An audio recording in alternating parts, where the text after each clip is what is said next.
Angleterre-France, deuxième test d'automne pour les filles, pour clôturer cette année 2020, décidément très perturbée par le Covid.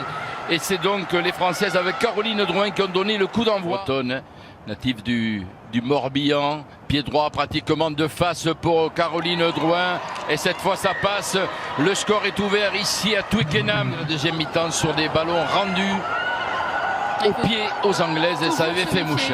Toujours se méfier des Anglaises qui ont des capacités de relance extraordinaires avec des filles de grosse qualité de vitesse. Mais là le rideau bleu me semble en place. On est toujours là pour compenser quand on monte. Toujours une fille à l'intérieur. Les Anglaises ne trouvent pas de solution pour l'instant. Avec Campbell, on est sur les 22 mètres français. Le jeu qui rebondit, passe dans le vide. Oh, il y a le couloir et l'accélération pour le premier essai signé Zoé Harrison. Alors que l'on croyait à une mésentente entre les Anglaises.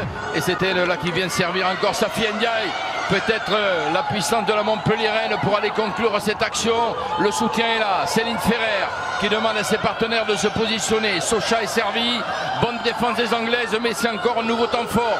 Il faut conclure les Françaises. Ouais, il faut renverser, il y a le décalage là-bas, ça va être fait.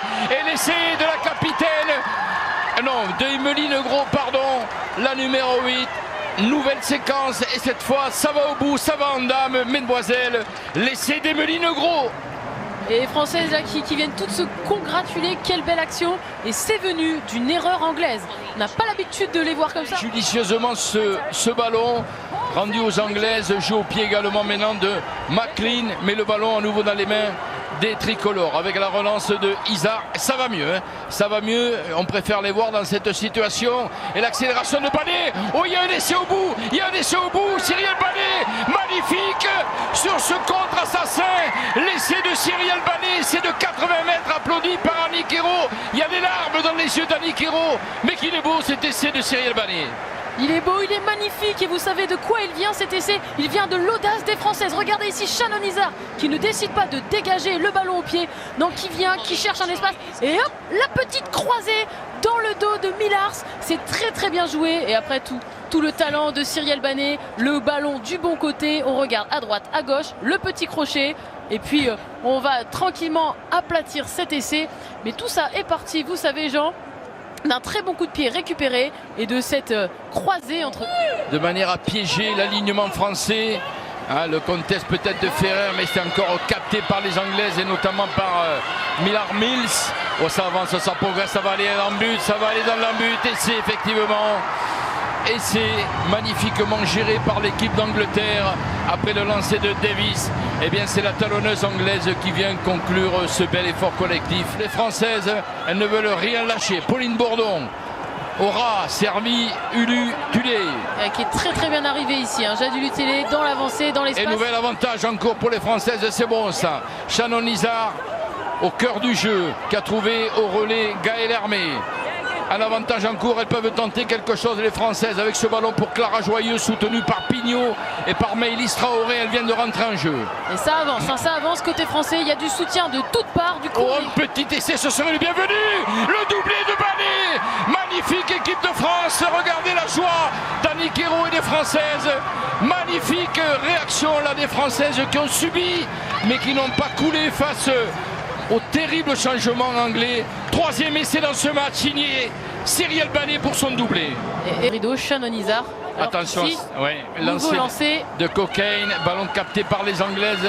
Elles ont marqué un essai il y a tout à l'heure, pratiquement sur la même phase de jeu, c'était de l'autre côté. Ouais, ça avance avec Cocaine. On est dans l'embut pratiquement, il faut aplatir. Et l'essai donc de Amy Cocaine. Copier-coller du précédent, la réaction des Anglaises avec l'essai de Cocaine. Elles sont dans les espaces et qu'elles peuvent jouer avec du soutien. Ballon sorti par Elena Perry pour Natasha Hunt. Sur le fermé là-bas avec Kendall. La porte s'est fermée justement sur l'arrière. Mais elle avance. Elle a pu s'arracher. Je croyais qu'elle avait été bloquée finalement. Essai de Ellie Kelden. Toujours pas de faute et toujours ce ballon pour les Anglaises. Il faut être patiente, surtout ne pas faire la faute de trop. On s'exposerait à 3 points, c'est sûr. Regardez toutes les Anglaises, on a mis tous les avants devant chercher à pénétrer cette ligne française. C'est interminable, c'est insoutenable cette fin de match. À un point de l'équipe de France, les Anglaises, patiente, qui enchaîne les temps de jeu face à une défense tricolore héroïque. La pénalité, regardez le bras de l'arbitre écossaise, petit coup de pied par-dessus, l'arrêt de volée de Jessie Trémoulière. Mais on va revenir à cette pénalité terrible, cette pénalité. Je ne crois pas trop. 20 mètres côté droit pour la frappe de la droitière et ça passe en plein milieu des poteaux du Twickenham. Terrible fin de match pour l'équipe de France qui menait de 13 points et qui là, Laura, vient de s'incliner 25-23. Mais quel match!